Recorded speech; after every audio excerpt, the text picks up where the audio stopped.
Ассалаумағалейкум достар. Егер сіз 35, 40, 50 жаста болып трейдингке қызығып отырсаңыз, онда дәл осы видео сіздер үшін. Негізі осы видеоны баяғыда істегім келген, бірақ қазір менде осындай бір возможность шығып жатыр. Мен негізі түсінемін, осы жасы бар адамдарда өмірлеріне жауапкершілік өте көп. Бала шаға, кредит, уақыт аз, ел көргісі келеді, жаңа өмір көргісі келеді. Ал трейдинг ол бір қарағанда оңай көрінеді. Үйде отырып ақша тап, күнде $100, индикатор бәрін шешеді, стратегияның атасы деген нәрселерге қаза болады. То есть ондай бір сөздерді көріп, адамдар соған қызығып кетеді. Ой, ол жай график қарап, астына жоғарға сигналмен кіріп кетемін деп, солай ойлап, курс алады, сигнал канал алады, және тағы басқа нәрселерді алады. Даже олар бір информацияны үйренген кезде, допустим, ютубта болсын да, тегін сабақтар болсын, олар оны ойлағанда, оларда фокус басқа жерде тұрады. То есть олар тезірек ақша тауып, кредит жабып, жай ғана зат қой, ол чисто там шорт, лонг болсын деп кіріп, сделка ашатын зат қой, вот, ол трейдинг қой деп адамдар солай ошибаться етеді. Енді менің қазақшам енді қазір ғана жақсы болып келе жатыр. Енді бір қателіктерім болса, онда қатты нетпеңіздер. Вот, енді жаңа айтқандай, үйде отырып ақша тап, күнде $100-200 индикатор бәрін шешеді. Ол шындық па? Қалай ойлайсыздар? Вот осы мен қазір айтып кеттім ғой жалпы. Вот, и бүгін мен сізге шын мәнінде не жұмыс істейтінін, ал ненің жалған екенін ашып айтамын. Қазір интернетте мыңдаған видео, тегін мастер-класс, сигнал чаттар, робот сатып ал деген инфо-цыгандар толып жүр. Ең қауіптісі бұл контент көбіне жасы үлкен кісілерге бағытталады. Неге? Себебі оларда уақыт аз қалды деген ішкі қысым бар. Олар эмоциямен шешім қабылдайды. Вот солар көбінесе сондай инфо-цыгандарға жем болады. Ал осының барлығы нәтижесі қандай? Олар уәде етілген байлықтың орнына ақша, уақыт жоғалтады, ең бастысы. И бастарында каша болып кетеді. И қазір сіздер, вот Алиасқар, онда бүкіл списокты айтып жібер, вообще жалпы қандай заттар істемейді десеңіздер, мен қазір айтып кетемін. Біріншісі ол бесплатный чаттар жұмыс істемейді. Адамдар саған анализін жіберіп, сен оған тәуекел етіп сделка ашасың. Бірақ ол уже трейдинг емес, бұл ставка сияқты болып кетеді. Или бір адамның историясын тыңдап, өзінің басын соған фокус жасайды. Если бұл адам бүгін слив жасаса, онда мен ертең сондай болып қалуы мүмкін деп солай ойлап бастайсыз. Негізі бесплатный чаттар ол каша істейтін зат. Сізде дұрыс окружение болмаса, сіздерге өте қиын болады. Ал қазір бізде бесплатный чаттар өте көп. Енді сіздерге, конечно, бесплатный зат деген адамдарға ұнайды, тем более қазақтарға. Бірақ сіздер трейдер болам десеңіз, онда бұдан құтылыңыз. Екіншісі, сигналдар. Бұл дайын балық, бірақ сіз балық ұстауды үйренбейсіз. То есть бұл ставка болып кетеді. Кейде жұмыс жасайды, бірақ соңында сіздер минуспен шығасыздар.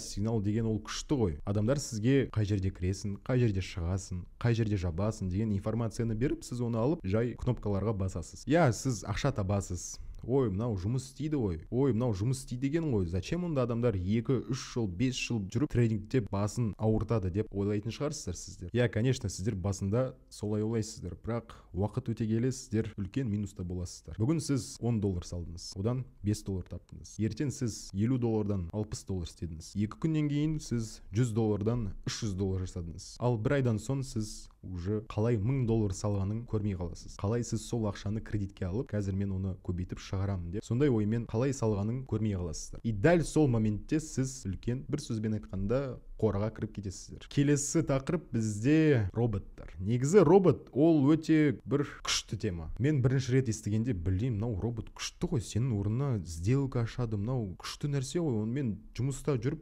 оны қоса саламын да, жұмыста жүрем, и маған ақша уже келіп отырады деп ойлайсыздар. Бірақ сіздер сізде понимание болу керек, что роботтар эмоциясы жұмыс істейді. Бірақ нарық тірі организм. Бүгін ол алгоритмге бағынады, ал ертең жоқ. Поэтому содан абай болыңыздар. Роботтар жасамайды. Оған сіз 500 мың кетіріп, сол роботты алам деп, соңында сіздер минусқа кіріп кетесіздер. Ал енді курстар туралы сөйлесіп кетсек, курстардың 90%-ы ютубтағы информацияны көшіріп алған. Жай орысша айтылған информация болсын, ағылшынша болсын, қытайша болсын, сол жай информацияны алып қазақшаға аудара салып курстарға жүктейді. И олар қиын сөздермен бүкіл жүйесін түсіндіреді. Даже ол адам сол ютубтағы алған информацияны дұрыс түсінбеген соң, ол қазір жарайды, мен қазір курс атамын, сосын бір аккаунт алып сол жүйені тестировать етемін деп адамдарға курс атады. И адамдар сол жүйені түсінбей, ой, мынау қиын нәрсе деп, ол қиын нәрсе, бірақ оны үйренуге болады деп ойлайсыздар. Оған уақыт керек, оған көп оқу керек. Бірақ мен айтатын зат, сіздерге торговля жасау үшін сізге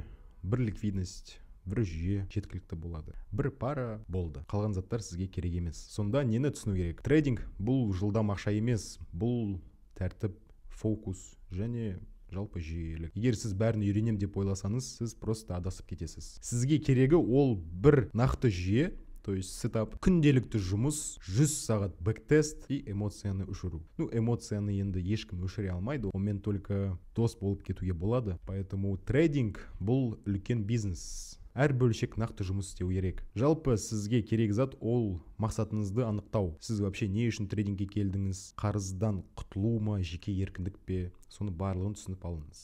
Екіншісі, жүйе табыңыз. YouTube көре бермеңіз. Бір жүйе тауып, соны 100 рет қайталаңыз. Үшіншісі, постоянно жазып отырыңыз. Әр сауданы, әр қателікті, әр видениені, әр сценарийні, бүкіл заттарды жазып отырыңыз. Трейдинг бұл сіздің ойыңызды айнадай көрсететін сала. Төртіншісі, сабыр. Сабыр жасаңыз. Қандай болса да бастау ешқашан кеш емес. Бірақ тек дұрыс жолмен бастаңыз. Енді қазір барлық айтылған заттарды қорытындыласақ, абай болыңыздар. Осы видео енді жасы бар адамдарға арналған. Осы видеоны мен осы жасы бар адамдарға істеп берген видеом. Көп чаттарда отыра бермеңіздер. Сигналдарға сенбеңіздер. Өзіңіздің анализдермен кіріңіздер. Негізі білім интернетте жетеді. Әрекет сізден, ал нәтиже Алладан. Поэтому сізге көп жұмыс істеу керек. Дұрыс окружение тауып жұмыс істеу керек. Көп адамдарға сенбеңіз. Ешқандай құпия стратегия жоқ. Ешқандай 100% істейтін зат жоқ. Бір ликвидность, бір жүйе, бір сетап, 3 таймфрейм, 5 фактор болды. Мен өзім ешқандай қазір көп сондай бір моменттер болып жатыр. СНР, ПТР, собачий суп, кошачий суп деген моменттер өте көп. Мен оларды вообще білмеймін. Потому что олар маған керек емес заттар. Сіз бір затты үйреніп алсаңыздар, сізге басқа бір білім керек емес. То есть мен өзім 1,5 жыл болды осы өзімнің сетапымен жүрмін и вообще ешқандай білімді қарамай жүрмін. Потому что басқа білім маған керек емес. Мен ешқандай білімге тартылып жатқан жоқпын. И содан кейін тағы бір тема. Жасы бар адамдарға курс сату өте оңай. Сен әдемі сөздер айтсаң, әдемі картинкаларды көрсетсең, бір анализ жасап, солай көрсетсең, адамдар уже сеніп қалады. Даже сол адамдар, жасы бар адамдар, олар демо не екенін білмейді. Демоны қалай реалдан ажырата аламыз деп оған вообще қарамайды. Потому что олар осы трейдинг олардың бүкіл проблемаларды шешеді деп курс алады. Бірақ ертең не болатынын сіз уже қазір білесіз. Сізде ештеңе шықпайды. Бұл қандай шындық болса да бұл шындық. Қазір осы мені тыңдап жатқан адамдардан ішінде 1-2% ғана трейдер бола алады. Сіздер бүгін анализ жасап жүрсіздер. Сіздер бүгін чаттарда сигнал іздеп жүрсіз. Сіздер бүгін $100 таптыңыз. Ол үлкен нәтиже емес. Потому что егер сізде жүйелік болмаса, сіз ешкім бола алмайсыз. Жұмыс істеңіздер, бэктест жасаңыздар. И барлығы сізде Алла қаласы шығады. Көп адамдарға сенбеңіздер. Олар сізге туфта заттарды үйретеді. Ол рас шындық, олар енді қазір мен бүкіл ойымды айту қазақшам жетпей жатыр, бірақ мен тырысып жатырмын. Алиасқар, неге онда сен қазақша видео жасап жатырсың деп сұраса, мен оларға постоянно айтатын бір жауап, ол осы инфо-цыгандар келген соң адамдар көп алдына бастады. Маған постоянно жазады. Осыдан миллионға алдым, осыдан 1,5 миллионға алдым, и олардың нәтижелері қандай? Қораға кірді. Ешқандай результат алмады. Әлі сол интернеттегі жай жүрген интернеттен информацияны даже до конца білмейтін адамдар. Поэтому абай болыңыздар. Если сізге осындай формат ұнап жатса, біз екінші частьін саламыз. И тағы бір ұмытып кеткен зат. Осы графикте көп затты іздемеңіздер. Ой, мынау имбаланс, ой, мынау осы ликвидность, ой, мынау осы бүкіл заттар сізге керек емес. Ол сіздің басыңызды каша қылатын заттар. Ол вообще керек емес. Вообще керек емес заттар. Допустим, қалай табамын? Міне қараңыздар. Допустим, Dixie-ні аштым. Dixie ол индекс доллара. Так, міне бізде обновление лоя болды, обновление хая болды. Міне осыны біз, кстати, стримда айтып жатқан позиция. Міне, получается, мынау бізде индюсмент. Все, индюсмент алынды. Так, осылай белгілейік. Индюсмент 1 сағаттық. Индюсмент дальше біз 5 минуттық таймфреймге өтіп, уже осы реакциядан кіріп кеттік. То есть, осы жаққа бізге вообще обязательно емес. Бізге 4 эррор алып кету болды. Даже көріп тұрған шығарсыз. Мен ешқандай имбаланстарға қарамаймын, ешқандай нәрселерге қарамаймын. Мен даже білмеймін да, шыны керек. Маған адамдар жазады, вот, Алиасқар, бұл не, бұл қалай? Мен айтамын, ой, мен білмеймін оны. И сол адамдардың айтатын ответтері ол, ой, сен онда қандай трейдерсің? Сен осыны білмесең, сен қандай трейдерсің? Вот. Адамдар әлі өздері түсінбейді. Адамдар оны өздері түсінбегенше оларға ешкім көмектеспейді. Енді бұл формат сізге ұнаса, комментарий қалдырыңыз. Алла қаласа екінші частін саламыз. Ассалаумағалейкум.